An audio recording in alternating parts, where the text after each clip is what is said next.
I'm Danny Brown, and you're listening to 1 Minute Podcast Tips, the show that helps you be a better podcaster in just a minute a week. If you want more specific tips just for you and your podcast, check out the Magic Mike membership at 1minutepodcasttips.com/support. And now, this week's episode. I saw an interesting comment on whether you need to use an audio interface when you can just use a USB mic and go straight to your computer. And it's a fair comment. After all, the beauty of a USB mic is the fact that you can just plug your mic straight into your computer, hit record, and you're good to go.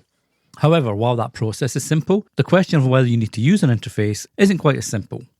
Podcast mics are either USB or XLR. There are ribbon mics too, but I feel for the most part USB or XLR is a choice.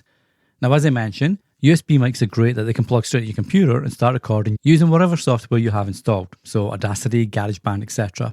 However, that setup's usually great for a solo podcaster and one mic.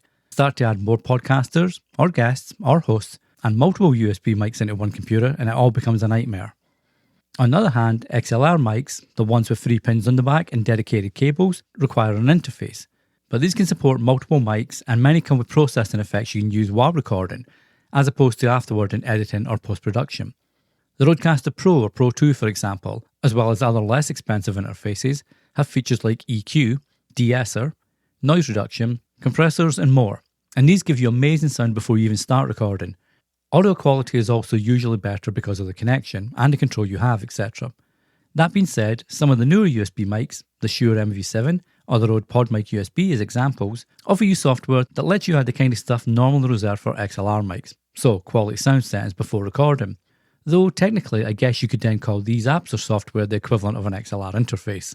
So it comes full circle.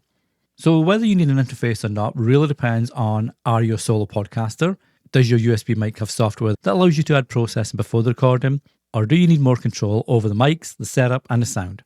Until the next time, happy podcasting. Thanks for listening. If you enjoy 1 Minute Podcast Tips, be sure to share with your friends and other podcasters so they can enjoy it too. Until the next time, happy podcasting.